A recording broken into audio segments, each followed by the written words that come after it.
Chris Moore, he sits on the Landmarks Preservation Commission, judges whether or not there's a historic issue on a particular site in the city, and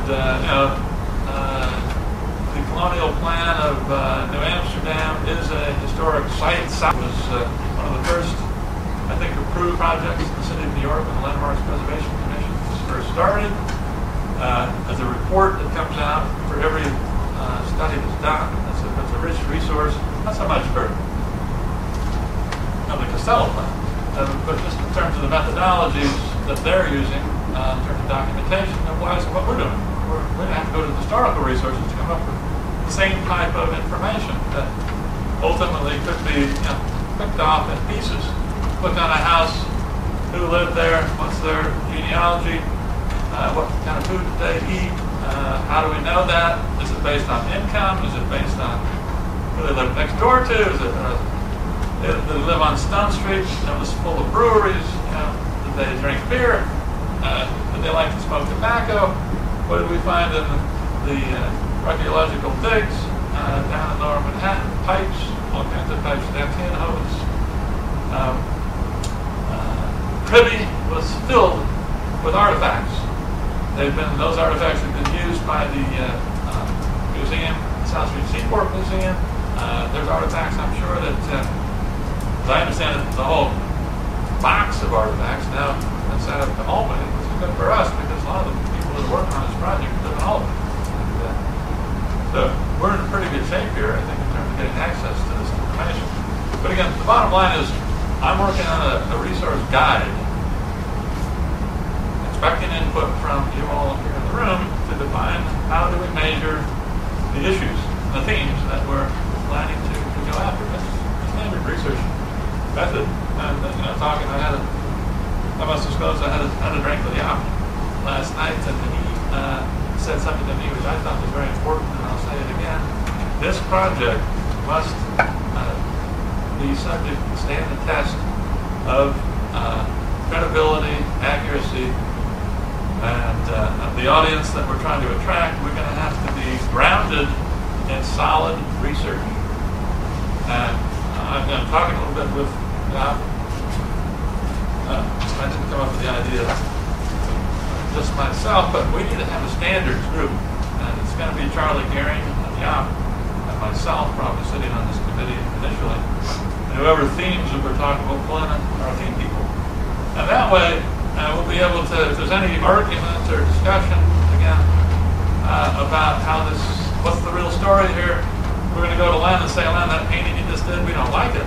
You interpreted that theme that you just painted, that theme is Scott is not blue, that thing. They're going to have to go back to the digital model and move that ship somewhere else, or whatever. That's the beauty of this ability to create these digital models. And again, I kept talking about the little house at the center of the world. Now I'm talking about the streetscape in the center of the world. Every streetscape, once we have this all digital model tied to the base map of the city of New York, and it's all sitting on top of a GIS platform, Len's going to be able to spin out, well, have you ever been to Stockbridge? Ever been to the Norman Rockwell Museum? What's the best seller in that museum? It's a streetscape in Stockbridge. People love it. Well, why not 25 million people wanting to have a streetscape where their family used to live? Len's going to paint it. We're going to pay him. We're going to sell it. He gets a piece. We get a piece. What's wrong with that? It's America.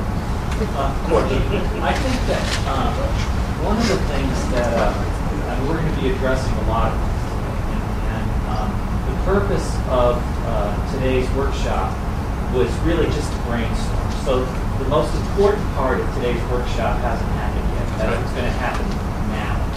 It's going to happen this afternoon, where all of us participate. We can all express our own ideas about this. I think that one of the things that keeps, I know that you and I perceive this in a very different way, and the project in its initial initial stage is to provide a virtual experience of New Amsterdam. The virtual experience, although it's of interest to me, it doesn't have as much interest as a real-world experience. And that's an experience that can be provided in the Corbin building. That experience is known as a museum,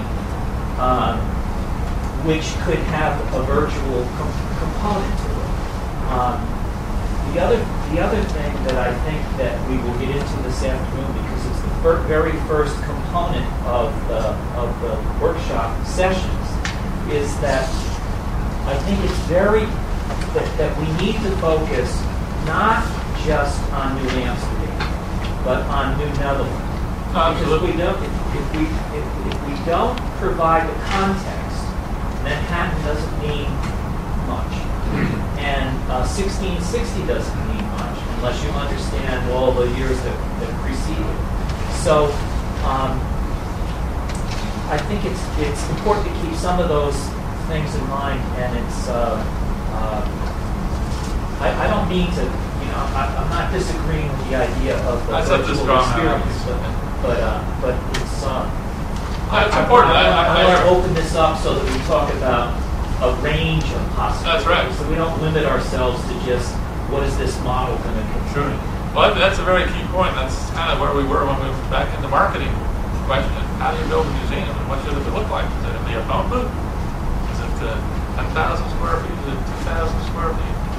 We need answers to that. And we've been working with the NNI group on the legacy exhibit originally. Now they have a new exhibit. Again, we want to know what that exhibit might look like. What would be the requirements? Should it get funded? Lower Manhattan Development Corporation, we're trying to fund it over there. It's part of a piece of what they're trying to do. Again, this is going to be a dialogue. And we're going to go interview whoever is working on projects that are going to ultimately hopefully land in the physical space. So, again, you got to start somewhere. We're starting with what we funded. It's the virtual project and the feasibility. Part of that dialogue is going to be, well, where do you go from here? I think I'm trying to make the case that we start small. We start with a little, maybe just what we have so far. Package that up, texture it up. You've already started on that. And then you can begin to, when you go talk to somebody, you can show them what you're doing. And this is a great environment. Maybe we can even show them the videotape pieces of it, splice it up, and show what's going on. So again, the reason we're filming this to a certain degree is to create a track record, a documentation, but also why are we going to do it? We want to use it for purposes of communication.